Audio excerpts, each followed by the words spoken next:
Well, I'm so happy now to be on the line on the Zoom with the star of the upcoming film Cherry, Tom Holland. Tom, thank you for being with us.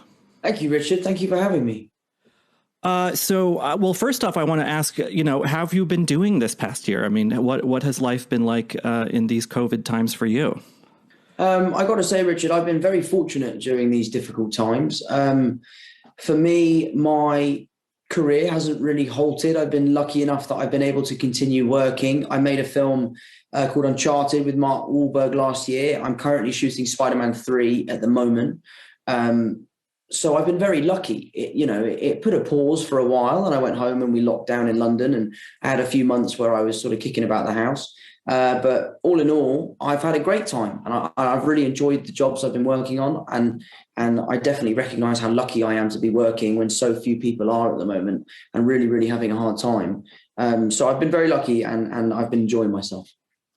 And now, you have this whole different kind of work other than shooting and promoting Cherry and kind of getting the word out about that movie. I have a bunch of questions about this big epic, but I'm curious in terms of what's the origin story? I mean, obviously you've worked with the Russo brothers pretty intensely for the past few years. Was it just kind of an automatic collaboration? They said, we have this book we're adapting.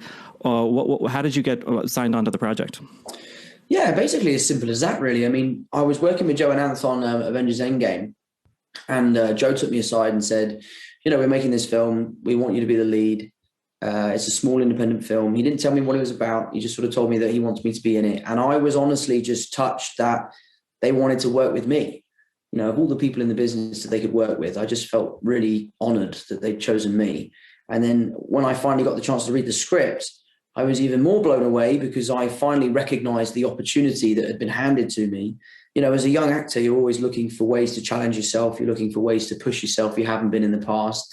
And I think we could probably agree that this film achieves both of those goals. So as soon as I read the script and I knew that it was the Russos making it, it was a no-brainer, and it was a very definite yes. Yeah, I mean, it definitely does feel, in terms of its content and its style even, like a big change for you.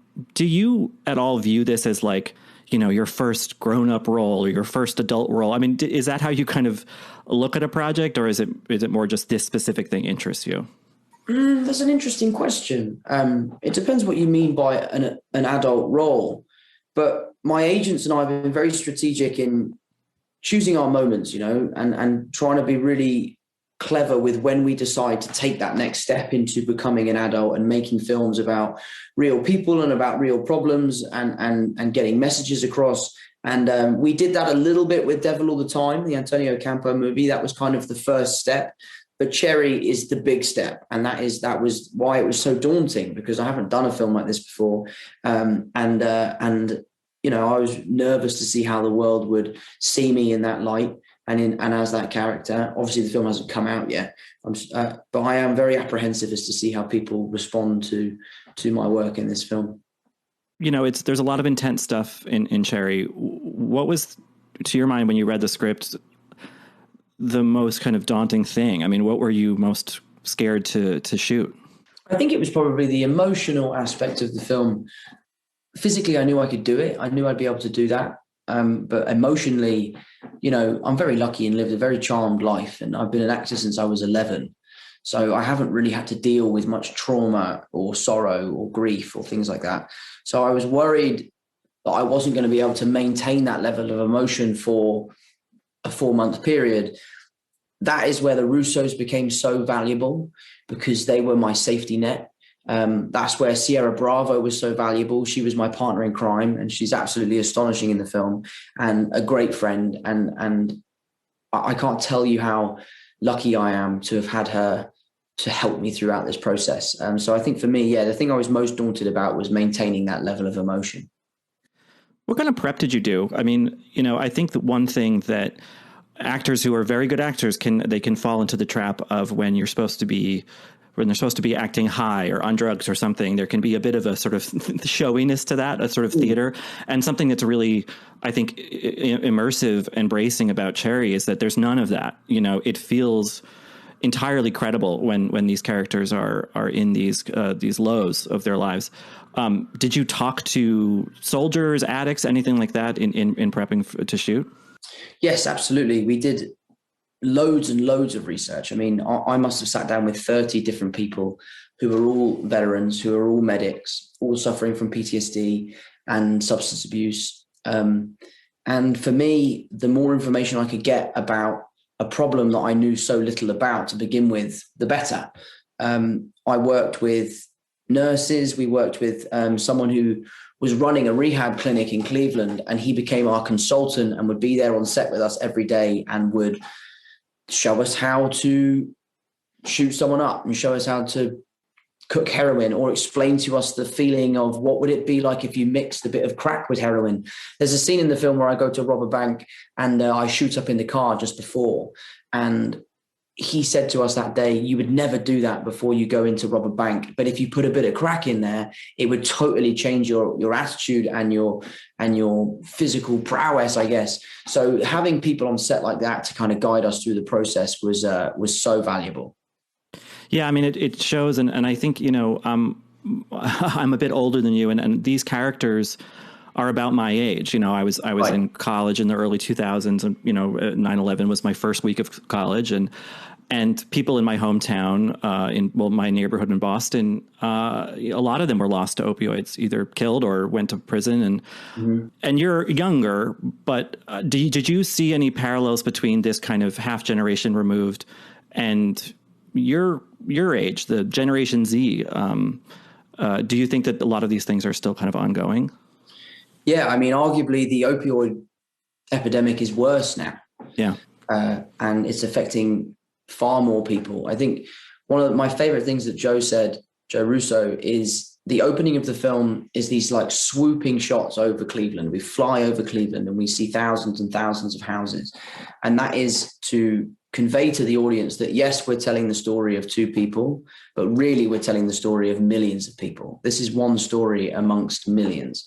And I really hope that this film can shed the light on a problem that's invisible, and a problem that is mostly fought in the shadows. People are very ashamed to talk about their addictions and that sort of thing. So I hope that this will shed light on that problem and people will change their attitude towards people who are suffering from addiction. Yeah. I mean, I think what I really appreciated about the film is that it, in its length and its kind of thoroughness, I mean, we go to war, we go to these, into a life of crime. It's so big, but in that bigness, it encompasses so many actual lives, so many lived experiences from people my age, your age. So it feels thorough, and it almost feels surprising that there hasn't been something this kind of about this very epic subject matter.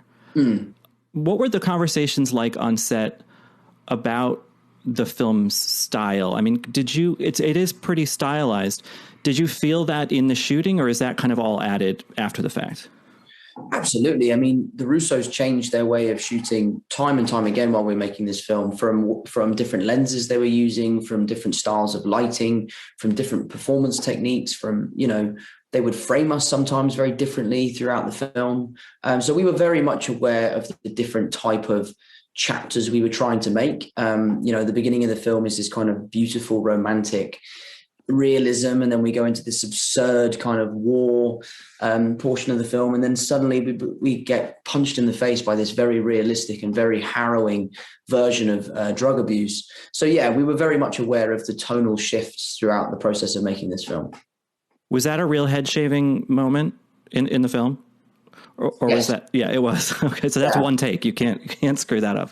Well, we'd already shaved my head because we were shooting prior. But what we did is we had about a week's worth of work where we just allowed it to grow, and then he shaved it down to a 1. But I actually loved having a shaved head. It was so nice. It was so refreshing to wake up, get out of bed, and realize that your hair was already done. It was one of the only luxuries of playing this character. Yeah, I let my hair get too long during quarantine, and then said, "Screw it! I'll get the shortest haircut I've gotten in years." And it is liberating. You just wake up and you're done. Okay. Yeah. So this film is coming out. You're on set filming something else now, in very changed times from when I think Cherry was filmed.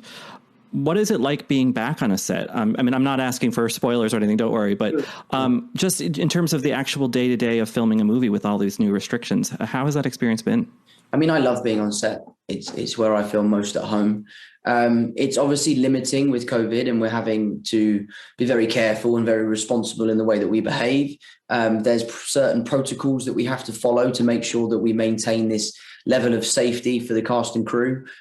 It can be a little tedious at times, but it's so necessary. And we all recognize how lucky we are to be working right now. So it's a necessity that we don't mind taking on because, like, as I said, we're also lucky to be here.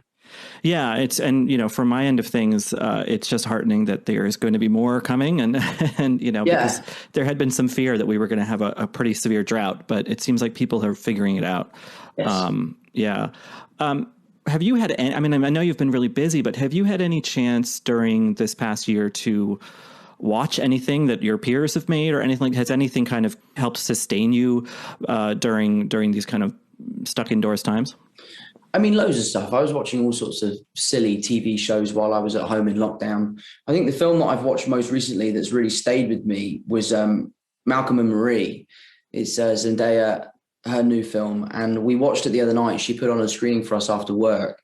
And I don't know if it's because I know her so well, but I was so blown away by both of the performances, the writing, the direction, the cinematography. For me, it was kind of like a perfect film. And I just was so proud of her. And I really, really was taken aback by where she went in that film. And I knew she could do it. I never had any doubt in my mind that she wasn't capable of a performance like that. But to see her do it, and also for her to be sat in the theatre and then to see her afterwards, was a really special moment for me. So, yeah, incredibly proud and equally as blown away. Malcolm and Marie is a huge stylistic shift away from, a big Marvel movie. Spare two people, one set, essentially. What kind of genre shift or, scale shift, I guess, are you curious to do? I mean, obviously Cherry is something different, and Devil All the Time was something different. Uncharted will be something different. But what would you hope to be, on the horizon for you? That's a great question. I'm not sure. I'm not entirely sure. Something that challenges me, something I haven't done before. It could be a comedy. Again, another dramatic movie with a character that's a huge departure from myself. A play. I'd love to get back on stage and perform on stage again. I'm kind of flirting with the idea of trying a bit of stand-up comedy, following my old man in his footsteps. There's all sorts of things I'd like to try and do. I need to keep reminding myself that I'm only 24 and I have my entire life ahead of me. So I don't want to rush anything. I want to take my time and be very clever and strategic in what I do next. I'm sort of coming to the end of a chapter in my life, and I'm very excited to see what the future holds. I'm also a little bit nervous to sort of step away from things. But, as anything, I like to improvise and take things in my stride and just get on with it, really. Yeah, as intense as Cherry is, I would imagine maybe that because, he's going through really dire life changes, but we all kind of hit a certain flux point in our early 20s. Did making this film help you kind of process your own growth into young adulthood? Yeah, it taught me a very valuable lesson in loads of different ways. But I think the most valuable lesson for me as an actor is that vanity is such a poisonous thing for an actor. I spent my entire life growing up making films and worrying about what I look like. Are people going to like my hair? Does my makeup look good? Do I look good? And obviously in Cherry, we let go of that because at times it was about looking as horrendous as possible. So through feeling that freedom and from letting that go, it's totally changed my perspective on the way I act, the way I perform, the way I think about certain things. And it's got rid of a lot of insecurities for me. And I'm able to just be happier in myself, which is an amazing thing to be able to learn. And I'm very happy that I learned it at the age of 24. But yeah, so I'd say that's been one of the most valuable things I'd learned from making Cherry. And then you have your co-star Sierra, who you mentioned, and yeah, she's so good in the film as well.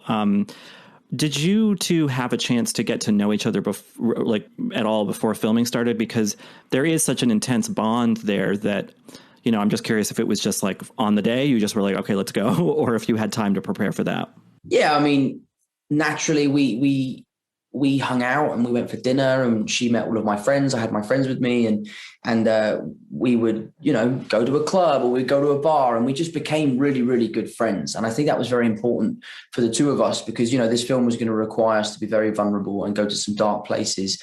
And it was nice to have someone to go to those places with. I'm so lucky that she was as cool and as talented and as brave as she is. But yeah, so as far as building a relationship, it started off as just becoming friends.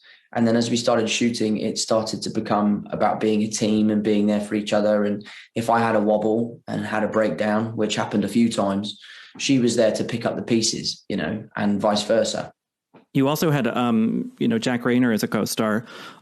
We had him on this show for Midsommar, I believe. And something that really impressed me about Jack was that he has this incredible knowledge of, film and old film and foreign films and, all this. He's a real cineast, Did he impart any of that on you on set or anything like that?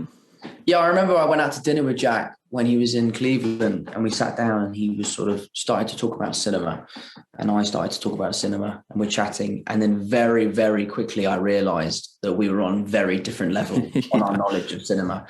And I just listened to him, and he gave me some tips on films that I should watch and things that he thinks that I would like.